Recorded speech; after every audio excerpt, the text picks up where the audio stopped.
ಸ್ನೇಹಿತರೆ ನಮಸ್ಕಾರ. ಸನಾತನ ಧರ್ಮ ಉವಾಚ ಯೂಟ್ಯೂಬ್ ಚಾನಲ್ಗೆ ಸುಸ್ವಾಗತ. ಈ ವಿಡಿಯೋದಲ್ಲಿ ಭಗವದ್ಗೀತೆ ಅಧ್ಯಾಯ 14 ಗುಣತ್ರಯ ವಿಭಾಗ ಯೋಗ ಭೌತಿಕ ಪ್ರಕೃತಿಯ ತ್ರಿಗುಣಗಳಲ್ಲಿ ಶ್ಲೋಕ 17 ಮತ್ತು 18ರ ಅನುವಾದ ಮತ್ತು ಭಾವಾರ್ಥದ ಬಗ್ಗೆ ತಿಳಿದುಕೊಳ್ಳೋಣ. ಶ್ಲೋಕ 17. ಸತ್ವಾತ್ ಸಂಜಾಯತೆ ಜ್ಞಾನಂ ರಜಸೋ ಲೋಭ ಏವ ಚ ಪ್ರಮಾದಮೋಹೌ ತಮಸೋ ಭವತೋ ಜ್ಞಾನಮೇವ ಚ.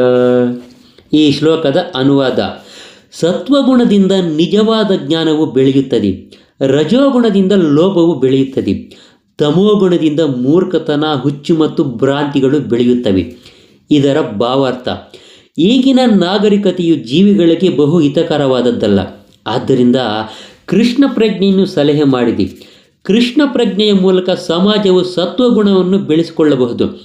ಸತ್ವಗುಣವು ಬೆಳೆದಾಗ ಜನರು ಸಂಗತಿಗಳನ್ನು ಅವು ವಾಸ್ತವವಾಗಿ ಇರುವಂತೆ ಕಾಣುತ್ತಾರೆ. ತಮೋಗುಣದಲ್ಲಿ ಮನುಷ್ಯರು ಪ್ರಾಣಿಗಳಂತೆಯೇ ಇರುತ್ತಾರೆ, ಸಂಗತಿಗಳನ್ನು ಸ್ಪಷ್ಟವಾಗಿ ನೋಡಲು ಆಗುವುದಿಲ್ಲ. ಉದಾಹರಣೆಗೆ, ಅವರು ಒಂದು ಪ್ರಾಣಿಯನ್ನು ಕೊಲ್ಲುವುದರಿಂದ ಮುಂದಿನ ಜನ್ಮದಲ್ಲಿ ಅದೇ ಪ್ರಾಣಿಯು ಅವರನ್ನು ಕೊಲ್ಲುವ ಸಂಭವವನ್ನು ಸೃಷ್ಟಿಸುತ್ತಿದ್ದಾರೆ ಎಂದು ಅವರಿಗೆ ತಿಳಿದಿರುವುದಿಲ್ಲ. ಆದರೆ ಇದು ಅವರಿಗೆ ಕಾಣುವುದಿಲ್ಲ. ಜನರಿಗೆ ನಿಜವಾದ ಜ್ಞಾನದಲ್ಲಿ ಶಿಕ್ಷಣವಿಲ್ಲ. ಆದ್ದರಿಂದ ಅವರು ಹೊಣೆಗೇಡಿಗಳಾಗುತ್ತಾರೆ. ಈ ಹೊಣೆಗೇಡಿತನವನ್ನು ತಡೆಯಲು ಜನಸಾಮಾನ್ಯರಿಗೆ ಸತ್ವಗುಣವನ್ನು ಬೆಳೆಸಿಕೊಳ್ಳಲು ಶಿಕ್ಷಣ ಇರಬೇಕು. ಸತ್ವಗುಣದಲ್ಲಿ ವಾಸ್ತವವಾಗಿ ಅವರಿಗೆ ಶಿಕ್ಷಣವು ದೊರೆತಾಗ ಅವರಿಗೆಲ್ಲ ವಾಸ್ತವ ಸ್ಥಿತಿಯನ್ನು ಸಂಪೂರ್ಣವಾಗಿ ತಿಳಿದುಕೊಂಡು ಸಮಾಹಿತ ಮನಸ್ಸಿನವರಾಗುತ್ತಾರೆ. ಆಗ ಜನರು ಸುಖವಾಗಿ ಅಭಿವೃದ್ಧಿ ಸ್ಥಿತಿಯಲ್ಲಿರುತ್ತಾರೆ. ಜನರಲ್ಲಿ ಬಹುಸಂಖ್ಯಾತರು ಸುಖವಾಗಿ ಅಭಿವೃದ್ಧಿ ಸ್ಥಿತಿಯಲ್ಲಿ ಇಲ್ಲದಿದ್ದರೂ ಜನತೆಯ ಒಂದು ಭಾಗ ಕೃಷ್ಣ ಪ್ರಜ್ಞೆಯನ್ನು ಬೆಳೆಸಿಕೊಂಡು ಸತ್ವಗುಣದಲ್ಲಿ ಅಚಲರಾದರೆ ಇಡೀ ಪ್ರಪಂಚದಲ್ಲಿ ಶಾಂತಿ ಸಮೃದ್ಧಿಗಳು ಸಾಧ್ಯವಾಗಬಹುದು. ಹಾಗಲ್ಲದೆ ಜಗತ್ತು ರಜೋಗುಣ ತಮೋಗುಣಗಳಿಗೆ ಮುಡಿಪಾದರೆ ಶಾಂತಿಯಾಗಲಿ ಸಮೃದ್ಧಿಯಾಗಲಿ ಸಾಧ್ಯವಿಲ್ಲ. ರಜೋಗುಣದಲ್ಲಿ ಜನರು ಲೋಭಿಗಳಾಗುತ್ತಾರೆ. ಅವರ ಇಂದ್ರಿಯಗಳ ಸುಖದ ಹಂಬಲಕ್ಕೆ ಮಿತಿಯೇ ಇರುವುದಿಲ್ಲ. ಮನುಷ್ಯನಿಗೆ ಇಂದ್ರಿಯಗಳ ತೃಪ್ತಿಗಾಗಿ ಸಾಕಷ್ಟು ಹಣವು ತಕ್ಕಷ್ಟು ವ್ಯವಸ್ಥೆ ಇದ್ದರೂ ಕೂಡ ಸುಖವು ಇರುವುದಿಲ್ಲ, ಮನಃಶಾಂತಿಯೂ ಇರುವುದಿಲ್ಲ ಎನ್ನುವುದನ್ನು ಕಾಣಬಹುದು. ಮನುಷ್ಯನು ರಜೋಗುಣದಲ್ಲಿ ನೆಲೆಯಾಗಿರುತ್ತಾನೆ. ಆದ್ದರಿಂದ ಇದು ಸಾಧ್ಯವಿಲ್ಲ. ಮನುಷ್ಯನಿಗೆ ಸುಖವೇ ಬೇಕಾಗಿದ್ದರೆ ಅವನ ಹಣ ಸಹಾಯ ಮಾಡಲಾರರು. ಕೃಷ್ಣ ಪ್ರಜ್ಞೆಯ ಅಭ್ಯಾಸದಿಂದ ಅವನು ಸತ್ವಗುಣಕ್ಕೆ ಏರಬೇಕು.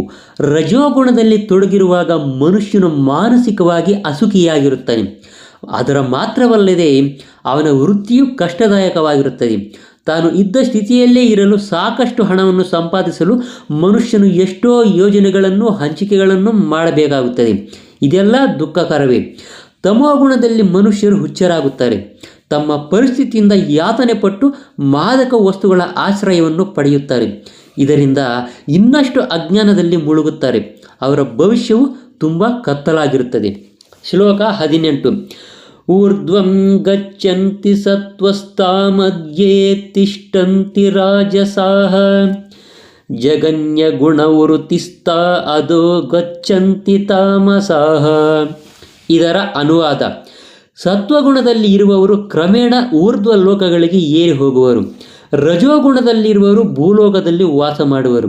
ಅಸಹ್ಯಕರವಾದ ತಾಮಸ ಗುಣದಲ್ಲಿ ಇರುವವರು ನರಕ ಲೋಕಗಳಿಗೆ ಇಳಿಯುವರು. ಇದರ ಭಾವಾರ್ಥ: ಈ ಶ್ಲೋಕದಲ್ಲಿ ಗುಣತ್ರಯಗಳಲ್ಲಿನ ಕರ್ಮಗಳ ಫಲಗಳನ್ನು ಇನ್ನೂ ಸ್ಪಷ್ಟವಾಗಿ ನಿರೂಪಿಸಿದೆ. ಸ್ವರ್ಗ ಲೋಕಗಳೆಲ್ಲ ಸೇರಿ ಊರ್ಧ್ವ ಲೋಕ ಮಂಡಲ ಹೊಂದಿದೆ. ಅಲ್ಲಿ ಎಲ್ಲರೂ ಉನ್ನತ ಸ್ಥಾನದಲ್ಲಿರುತ್ತಾರೆ. ಸತ್ವಗುಣವನ್ನು ಬೆಳೆಸಿಕೊಂಡಿರುವಂಥ ಪ್ರಮಾಣಕ್ಕೆ ಅನುಗುಣವಾಗಿ ಜೀವಿಯನ್ನು ಈ ಮಂಡಲದ ವಿವಿಧ ಗ್ರಹಗಳಿಗೆ ವರ್ಗಾಯಿಸಲಾಗುವುದು. ಅತ್ಯಂತ ಉನ್ನತ ಲೋಕವೆಂದರೆ ಸತ್ಯಲೋಕ ಅಥವಾ ಬ್ರಹ್ಮಲೋಕ.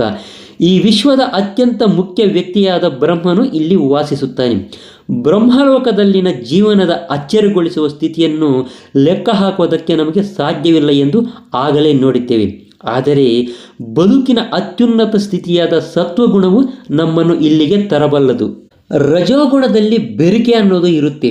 ಅದು ಸತ್ವಗುಣ ಮತ್ತು ತಮೋಗುಣಗಳಿಗೆ ಮಧ್ಯದಲ್ಲಿ ಇರುತ್ತೆ. ಮನುಷ್ಯನು ಸದಾ ಪರಿಶುದ್ಧನಾಗಿರುವುದಿಲ್ಲ.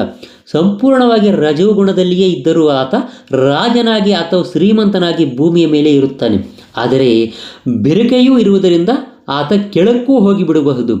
ರಜೋಗುಣ ಅಥವಾ ತಮೋಗುಣದಲ್ಲಿರುವಂಥ ಈ ಭೂಲೋಕದ ಜನರು ಯಂತ್ರದಲ್ಲಿ ಕುಳಿತು ಬಲಪ್ರಯೋಗದಿಂದ ಮೇಲಿನ ಲೋಕಗಳನ್ನು ಪ್ರವೇಶಿಸಲಾರರು. ರಜೋಗುಣದ ಮನುಷ್ಯನು ಮುಂದಿನ ಜನ್ಮದಲ್ಲಿ ಹುಚ್ಚನಾಗುವಂಥ ಸಾಧ್ಯತೆಯೂ ಇರುತ್ತದೆ. ಅತ್ಯಂತ ಕೀಳಾದ ತಮೋಗುಣವನ್ನು ಇಲ್ಲಿ ಅಸಹ್ಯವಾದದ್ದು ಎಂದು ವರ್ಣಿಸಲಾಗಿದೆ. ತಮೋಗುಣವನ್ನು ಬೆಳೆಸಿಕೊಳ್ಳುವುದು ಅತ್ಯಂತ ಅಪಾಯಕಾರಿ. ಐಹಿಕ ಪ್ರಕೃತಿಯಲ್ಲಿ ಅದೇ ಅತ್ಯಂತ ಕೀಳುಮಟ್ಟದ ಗುಣ.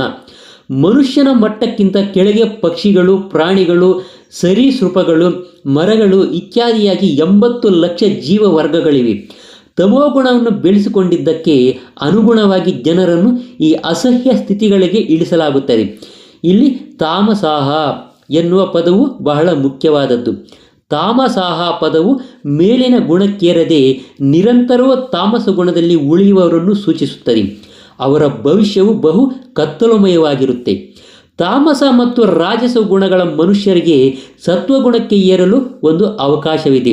ಈ ಕ್ರಮಕ್ಕೆ ಕೃಷ್ಣ ಪ್ರಜ್ಞೆ ಎಂದು ಹೆಸರು. ಆದರೆ ಈ ಅವಕಾಶವನ್ನು ಬಳಸಿಕೊಳ್ಳದ ಮನುಷ್ಯನು ಖಂಡಿತವಾಗಿಯೂ ಕೆಳಮಟ್ಟದ ಗುಣಗಳಲ್ಲಿಯೇ ಉಳಿಯುತ್ತಾನೆ. ಸ್ನೇಹಿತರೆ, ಇದೇ ಥರ ಇನ್ನಷ್ಟು ಆಸಕ್ತಿಕರವಾದ ವಿಷಯಗಳನ್ನು ನೀವೇನಾದರೂ ತಿಳ್ಕೋಬೇಕು ಅಂದರೆ ದಯವಿಟ್ಟು ನಮ್ಮ ಸನಾತನ ಧರ್ಮ ಉವಾಚ ಅನ್ನೋ ಯೂಟ್ಯೂಬ್ ಚಾನಲನ್ನು ಸಬ್ಸ್ಕ್ರೈಬ್ ಮಾಡ್ಕೊಳ್ಳೋದನ್ನು ಮಾತ್ರ ಮರಿಬೇಡಿ. ನಮಸ್ಕಾರ.